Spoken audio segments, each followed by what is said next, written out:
বাঘ ধরতে ময়দানে এখন ৩ জেলার বন দপ্তরের কর্মীরা। বান্দোয়ানের জঙ্গলে জঙ্গলে তল্লাশির পাশাপাশি খাঁচা রেখে দেওয়া হয়েছে টোপ। বাঘের অবস্থান বুঝতে ট্র্যাপ ক্যামেরা বসানো হচ্ছে বিভিন্ন জায়গায়, কিন্তু বাঘবন্দি তো দূরের কথা, এখনো পর্যন্ত বাঘের একটি ছবি পর্যন্ত উদ্ধার করা সম্ভব হয়নি বন দপ্তরের পক্ষ থেকে। অন্যদিকে ছাড়গ্রাম বাঁশপাহাড়ির মজুরঝর্ণা পাহাড় সংলগ্ন জঙ্গল, কাকড়াঝোড় জঙ্গল, বাঁকুড়া বর্ডারের জঙ্গলে বসানো হলো নতুন করে আরও প্রচুর ক্যামেরা এবং ১৫টি দলে ভাগ হয়ে ৩ জেলায় চলছে তল্লাশি। এছাড়াও ঝাড়খণ্ড সীমান্তে গঙ্গারামপুরে চলছে বন দপ্তরের তল্লাশি।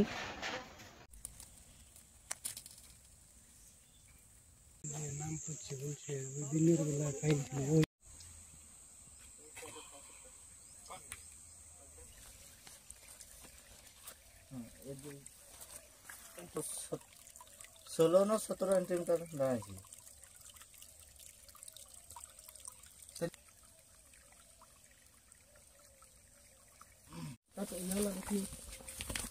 অবশ্যই থাকতে পারে জঙ্গল,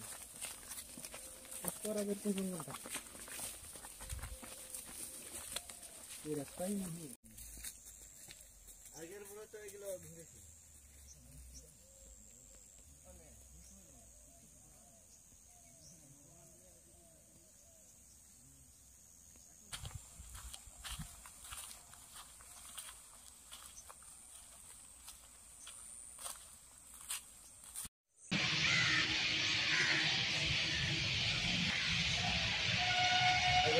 ফটোটা দেখ, কি এটা ফটোটা দেখ।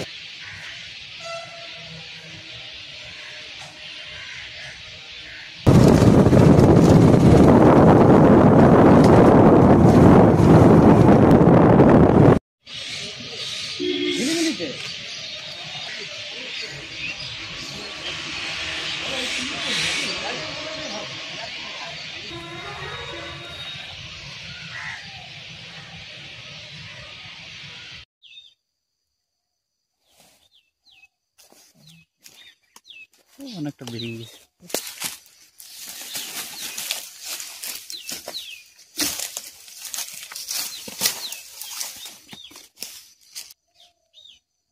তোমার বকডুবা আর